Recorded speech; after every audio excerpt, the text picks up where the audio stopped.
था। लेकिन अब बात कर लेते हैं नतीजों की। हर रोज हम देखिए कॉर्पोरेट स्कैन में कई कंपनियों से बात करते हैं। आज ब्रिगेड एंटरप्राइजेस पर नजरें हैं। नतीजे मिले जुले हैं। तीसरी तिमाही में आय अगर आप ध्यान दें 43% और मुनाफा में 31% का उछाल जरूर देखने को मिला है। इबिटा ग्रोथ 26% रही है, लेकिन मार्जिन प्रेशर में आई 3% की गिरावट देखने को मिली कंपनी के मार्जिन में। कंपनी के ईडी प्रद्युमन कृष्ण कुमार हमारे साथ जुड़ गए हैं, उनसे डिटेल समझते हैं। Pradyuman, thanks for taking time out. मैं थोड़ी सी कोशिश करूंगी मिक्स करके सवाल पूछने की। अगर आप बात कर सकते हैं हिंदी में, please feel free, otherwise you can answer in English. Numbers have been good. आपके मुनाफे में, प्रॉफिट में, एबिटा, रेवेन्यू में अच्छी ग्रोथ है। What's causing the pressure on margins? ये 3% क्यों घटे हैं? Good morning and thank you for having me on your show. I'll try and answer as best as I can, but I prefer to stick to English. Whatever makes you comfortable. Sure. So with respect to the pressure on the margins in this particular quarter, about 2 to 3% is where it has come down by. It is primarily due to the recognition that is there under Ind AS, and that too also specific to a particular project, which is a mixed-use development. So the residential part of the development the recognition has started off. The commercial and retail portion of it, which is there, it's yet to begin. So therefore, we're seeing that slight pressure in the margins for this quarter. It might be there for maybe another quarter or two for this particular project. But overall, I think we continue to do well. Okay. X of this particular project, margins are strong, you would say? Yes, it's strong. So there is no cost to worry. Okay. Can you give me an idea as to how the hospitality business is faring? Because that brings that additional edge to the company. And hospitality industry में वैसे भी अच्छी growth देखने को मिली है in the last 2-3 quarters, which core hospitality companies have been delivering. How has it been for Brigade? It's been a similar story for us too.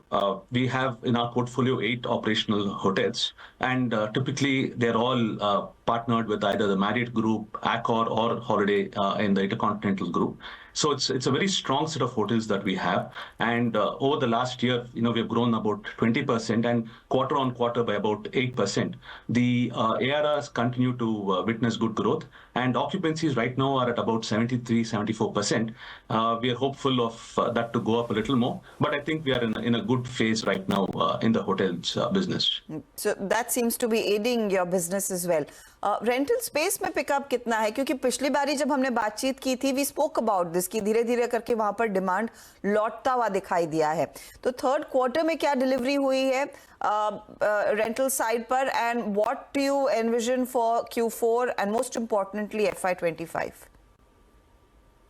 So the last time we spoke, I was talking about the fact that we have SEZ space which is yet to be leased. I'm happy to say that over the last quarter we have leased at least 500,000 square feet, and due to which now our portfolio and all of that in the SEZ vertical itself of the office segment of ours. So now more than 95% of our business is leased in the leasing segment. And we are very happy with that, because it has been something that has weighed us down a little over the last year or so. Having said that, right now, which we've communicated earlier also, we are trending for about 950 crores or so for this financial year in the lease segment of the business. And we are hopeful of adding another 100 to 150 crores by the end of FY25, at least on an exit rental basis. Okay, that's good to hear. What are the kind of launches that you have planned in the next couple of quarters? I'm sure this will all reflect in FY25 mostly, but yes. Which geographies are you betting on? Where do you see more demand picking up at this point in time? So we have about 10.8 million square feet that we have planned for launches in just the residential segment, about 5 million square feet in the office and retail segment, and about 1,000 rooms for the hospitality business.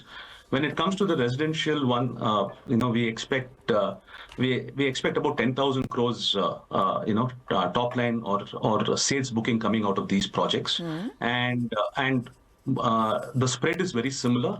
Bangalore, Chennai, and Hyderabad are 3 cities that we're focusing on. Bangalore should be about 45 to 50% of this. and between Chennai and Hyderabad, the balance 50%. And Pradyuman, it will primarily be luxury housing that you're aiming to deliver in the next 4 quarters, or it would be a mix of projects? It will be a mix of projects, ma'am, but also because of the way we define the luxury segment. For example, we define luxury segment to be a crore to a crore and a half ticket, and the more premium sort of housing to be about 2 crores. So typically we are in the sweet spot. We've seen a lot of momentum in this. The residential business has done very, very well for us. We've been able to take up pricing. So we will continue to stick to these numbers. Mr. Pradyuman, बहुत बहुत शुक्रिया हमारे लिए समय निकालने के लिए, and good luck for Q4 and of course FY25. Thank you. तो प्रद्युमन कृष्ण कुमार डिटेल्स देते हुए, परफॉर्मेंस अच्छा रहा है वैसे कंपनी का, स्पेशली हॉस्पिटैलिटी साइड पर 8% तक की ग्रोथ है, रूम रेंट्स में इजाफा देखने को मिला है, लेकिन कमर्शियल साइड और साथ ही साथ इनकी रेसिडेंशियल प्रॉपर्टी में भी अच्छा पिकअप देखने को मिलेगा। तो 10,000 करोड़ तक की दरअसल लॉन्चेस अगले 4 क्वार्टर्स में आते हुए दिखाई देंगे, और दोनों वो क्लियरली प्रीमियम और लग्जरी साइड पर लॉन्चेस होते हुए दिखाई देंगे। ऑफ कोर्स हर मार्केट में वो प्राइस पॉइंट्स अलग होते हैं, तो 1.5 करोड़ का घर लग्जरी में कैटेगराइज नहीं होता है मुंबई जैसे मार्केट्स में, लेकिन सदर्न इंडिया में और जिन मार्केट्स में ब्रिगेड अग्रसर है वहां पर अच्छा खासा आपको लग्जरी फ्लैट मिल जाएगा। चलिए लेंगे एक ब्रेक के बाद बात करेंगे जीएसएफसी के मैनेजमेंट से भी।